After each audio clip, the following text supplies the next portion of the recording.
तर बघा आज मी तुम्हाला एक्सप्लेन करणार आहे की प्लेलिस्टने मला किती व्ह्यूज भेटलेले आहेत किंवा किती वॉच टाइम हा भेटलेला आहे।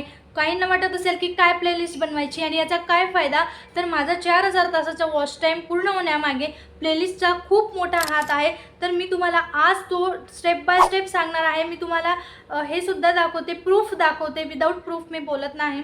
हा माझा एक व्हिडिओ आहे, त्याला आता तुम्ही बघू शकतात की 82,000 व्ह्यूज आलेले आहेत बरोबर। तर या ठिकाणी तुम्हाला त्याचा जो रीच आहे तर ते मी दाखवत आहे। तर बघा या ठिकाणी जो हा व्हिडिओ आहे तो प्लेलिस्टने मला किती त्याचे व्ह्यूज आलेले आहेत आणि याचा मोठा वाटा हा आहे। बघा याच्यामध्ये तुम्हाला सगळे व्हिडिओ दिसतील, ब्राउज फीचर, सजेस्टेड व्हिडिओ वगैरे। तर या ठिकाणी तुम्हाला प्लेलिस्टचं ऑप्शन दिसत असेल, तर प्लेलिस्टचे ऑप्शन जे आहे याच्याने मला 366 व्ह्यूज ह्या व्हिडिओला आलेले आहेत। कशाने? प्लेलिस्टने। म्हणजे लोकांनी माझं चॅनल ओपन केले, प्लेलिस्टमध्ये गेले, प्लेलिस्टमध्ये जाऊन तो व्हिडिओ त्या लोकांनी तिथं जाऊन बघितलेला आहे। किती लोकांनी? 366 लोकांनी। तर 366 लोकांनी बघितला आहे आणि त्या व्हिडिओची जे ॲव्हरेज व्ह्यू ड्युरेशन आहे ते आहे 3 ते 4 मिनटं। तर तुम्ही विचार करू शकता, मल्टिप्लाय करून बघा किती मिनटं माझा व्हिडिओ हा बघितला गेला आहे। ठीक आहे, फक्त प्लेलिस्टने। अजून मी एक माझा व्हिडिओ दाखवते तुम्हाला, त्याच्यामध्ये आता तो लेटेस्ट अपलोड केलेला आहे। प्लेलिस्टचा काय फायदा आहे ते मी तुम्हाला डिटेलमध्ये सांगत आहे। ठीक आहे, आणि आपण बघणारही आहोत की प्लेलिस्टने कसे व्हिडिओ बनवायची आहेत तेही मी तुम्हाला सांगणार आहे, कारण बऱ्याच जणांचे प्रश्न होते। हा एक व्हिडिओ आहे, तर या व्हिडिओला आता 15,000 व्ह्यूज आलेले आहेत। तर यामध्ये बघा प्लेलिस्टमधून मला किती व्ह्यूज आलेले आहेत ते मी तुम्हाला दाखवत आहे।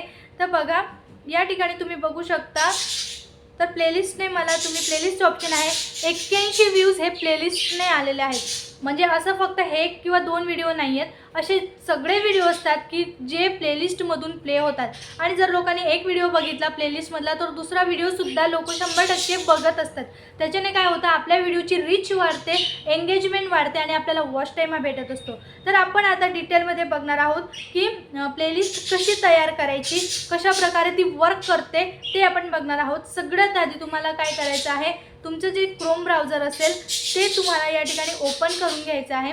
क्रोम ब्राउझरमध्ये तुम्हाला या ठिकाणी काय टाईप करायचं आहे, studio.youtube.com या ठिकाणी तुम्हाला टाईप करून एंटर करून घ्यायचं आहे।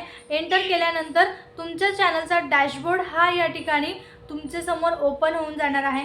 सिंपल प्रोसेस आहे, स्टेप बाय स्टेप फॉलो करा। आणि सगळ्यात महत्त्वाची गोष्ट, चॅनलला नवीन असाल तर चॅनलला सबस्क्राईब करा, व्हिडिओला लाईक करा। महत्त्वाची गोष्ट, हाईप द्यायला विसरू नका, तुमचं हाईप माझ्यासाठी खूप महत्त्वाचं आहे बरोबर। तर या ठिकाणी बघा तुम्ही बघू शकतात, तुम्हाला चॅनलचा डॅशबोर्ड ओपन झाला असेल, त्याच्यानंतर खाली कंटेंटवर यायचं आहे। कंटेंटवर आल्यानंतर या ठिकाणी तुमच्यासमोर असा एक इंटरफेस तयार होऊन जाईल, तर बरोबर। तर या ठिकाणी बघा तुम्हाला वरती दिसत असेल videos, shows, shorts, live, post आणि प्लेलिस्ट। तर तुम्हाला या ठिकाणी प्लेलिस्टवर क्लिक करून घ्यायचं आहे। बघा प्लेलिस्ट आपल्याला क्रिएट करायची आहे, सिंपल प्रोसेस आहे प्लेलिस्ट क्रिएट करायची बरोबर। बघा या ठिकाणी प्लेलिस्टवर क्लिक केल्यानंतर तुमच्यासमोर आता मी बनवलेले आहेत important video, YouTube updates, old vlogs, view gaining video आणि how to make AI video, असे मी डिफरंट टाईप्स ऑफ व्हिडिओ माझे प्लेलिस्टमध्ये डिवाइड करून दिलेले आहेत की कुठल्या व्हिडिओमध्ये तुम्हाला काय भेटणार आहे। म्हणजे जर एखादा व्यक्ती माझ्या चॅनलवर गेला तर त्याला शोधत बसायचं काम नाही की व्हिडिओ कुठल्या व्ह्यूजने बनतात किंवा मला हा व्ह्यूज गेनिंगसाठी कुठला व्हिडिओ बघावा लागेल किंवा यूट्यूबच्या नवीन अपडेट्स काय आहेत किंवा महत्त्वाचे व्हिडिओ कोणते आहेत। तर या ठिकाणी बघा मी प्रत्येकाच्या कॅटेगरी जे आहेत ते डिवाइड करून दिलेले आहेत या ठिकाणी बरोबर। तर या ठिकाणी तुम्हाला प्लेलिस्ट समजलं असेल की प्लेलिस्ट कशा प्रकारे वर्क करत असते बरोबर। आता तुम्हाला महत्त्वाचा डेटा पण मी दाखवते। बघा प्लेलिस्ट मी इथं 1 2 3 5 प्लेलिस्ट बनवलेले आहेत। तर 5 प्लेलिस्टमधून लास्ट 28 डेजमध्ये किती व्ह्यूज आलेले आहेत, व्हिडिओचा इथं डेटा दिलेला आहे। आणि व्ह्यूज बघा, म्हणजे वॉच टाईमसुद्धा इथं आपल्याला समजून जातो व्ह्यूज किती आलेले आहेत। एक त्या प्लेलिस्टमधून 50 व्ह्यूज आलेले आहेत, हे इथं 17 व्ह्यूज आलेले आहेत बरोबर। डेलीचे या ठिकाणी काउंटिंग असतं, तर डेली आपल्याला किती व्ह्यूज आलेले आहेत या ठिकाणी समजत असतं बरोबर। तर या ठिकाणी पूर्ण डेटा हा आपल्याला दिलेला आहे. तुम्हाला या प्लेलिस्टचं या ठिकाणी समजलं असेल की कशा प्रकारे या ठिकाणी बनवलेली आहे प्लेलिस्ट. तर तुम्हाला बॅक यायचं आहे. बॅक आल्यानंतर या ठिकाणी बघा यूट्यूबवर क्लिक करून घ्यायचं आहे. क्लिक केल्यानंतर या ठिकाणी तुमच्या चॅनलचा लोगो असेल त्या ठिकाणी तुम्हाला क्लिक करून घ्यायचं आहे. चॅनलच्या लोगोवर क्लिक केल्यानंतर इकडं तुम्हाला व्ह्यू चॅनल दिसत असेल तर बघा व्ह्यू चॅनलवर आल्यानंतर तुम्हाला या ठिकाणी मल्टिपल ऑप्शन्स दिसतील. Home, video, short, live, playlist, post, membership, store. तर या सगळ्या गोष्टींना तुम्हाला काय करायचं आहे, या ठिकाणी एक तुमचा जो व्हिडिओ आहे व्हिडिओजवर तुम्हाला या ठिकाणी क्लिक करून घ्यायचं आहे. आणि जसंही तुम्हाला बनवायचं असेल त्याप्रमाणे तुम्हाला या ठिकाणी नाव पण द्यायचं आहे. बघा या ठिकाणी सगळे व्हिडिओ झालेले आहेत तुमचे. आता या व्हिडिओ आल्यानंतर आता वरचा जो ऑप्शन आहे व्हिडिओचा त्या ठिकाणी मी क्लिक करून घेतलं. जे 3 डॉट्स तुम्हाला दिसत असतील व्हिडिओच्या समोर त्या ठिकाणी तुम्हाला क्लिक करून घ्यायचं आहे. 3 डॉट्सवर क्लिक केल्यानंतर या ठिकाणी तुम्हाला बघा मल्टिपल ऑप्शन्स दिसतील. तर या ठिकाणी काय करायचं तुम्हाला सेव्ह टू प्लेलिस्ट म्हणायचं आहे. तर सेव्ह टू प्लेलिस्टवर क्लिक केल्यानंतर या ठिकाणी बघा माझे जे मी प्लेलिस्ट बनवून ठेवलेल्या होत्या त्याच्यात जर मला सेव्ह करायचं असेल तर मी करू शकते. आणि बघा खाली तुम्हाला एक ऑप्शन दिसत असेल न्यू प्लेलिस्ट. तर या ठिकाणी तुम्हाला न्यू प्लेलिस्टवर क्लिक करून घ्यायचं आहे. आता न्यू प्लेलिस्टवर क्लिक केल्यानंतर या ठिकाणी तुम्हाला नाव द्यायचं आहे. आता मी सपोज त्याला नाव देते 100K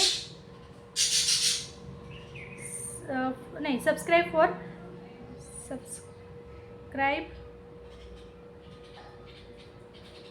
ओके. आपण प्लेलिस्टला काहीतरी नाव देऊयात की या ठिकाणी म्हणूयात की यूट्यूब अपडेट 2027 बरोबर असं नाव देऊयात आपण. बरोबर या ठिकाणी नाव दिल्यानंतर मग काय करायचं आहे खाली बघा विजिबिलिटी म्हणायची आहे. आता तुम्हाला जी प्लेलिस्ट आहे ती पब्लिक करायची आहे की कोणाला दाखवायची नाही आहे किंवा तुम्ही पर्सनल तुमच्या गोष्टींसाठी प्लेलिस्ट बनवत असाल तर या ठिकाणी काय आहे पब्लिक केलं तर बेस्ट आहे. तुम्हाला वॉच टाईम भेटणार आहे, सगळ्या गोष्टी भेटणार आहे. तर या ठिकाणी मी पब्लिक करणार आहे. ही सेटिंग केल्यानंतर कोणाला कोलॅबरेट करायचं आहे का प्लेलिस्टमध्ये ते काही नाही. तर या ठिकाणी बघा खाली 2 ऑप्शन दिसत असतील कॅन्सल आणि क्रिएट. तर तुम्हाला क्रिएटवर क्लिक करून घ्यायचं आहे. या ठिकाणी बघा प्लेलिस्ट तुमची रेडी झाली. आणि आता सी लिस्ट आपण बघूयात की कशा प्रकारे नवीन जी प्लेलिस्ट आहे ती तयार झालेली आहे. आता या ठिकाणी फायनली यूट्यूब अपडेट 2027 असं प्लेलिस्टचं नाव येऊन गेलं. आणि त्याच्यामध्ये काय आहे तुमचा जो व्हिडिओ आलेला आहे गुगल ॲडसेन्स पिन आला. मी हा व्हिडिओ त्या यूट्यूबच्या अपडेटमध्ये ॲड केलेला आहे म्हणजे त्या प्लेलिस्टमध्ये ॲड केलेला आहे. आणि आशा करते की तुम्हाला हा व्हिडिओ समजलाच असेल. याचे फायदे भरपूर आहेत. वॉच टाईम वाढतो, व्ह्यूज येतात, सगळ्या गोष्टी येतात. व्ह्यूज आले म्हणजे वॉच टाईम ऑटोमॅटिकली वाढणार आहे असं काही नाहीच आहे. व्ह्यूज आले म्हणजे तुमचा वॉच टाईम 100% वाढतो. बरोबर. तर यासाठी तुम्हाला प्लेलिस्ट बनवणं किती महत्त्वाचं आहे. ठीक आहे, अशा प्रकारे तुम्हाला प्लेलिस्ट बनवायची आहे. आशा करते की आजचा व्हिडिओ समजला असेल तर चॅनलला सबस्क्राईब करा, व्हिडिओला लाईक करा, हाईप द्यायला विसरू नका. तोपर्यंत भेटू नेक्स्ट व्हिडिओमध्ये. Bye bye. थँक्यू.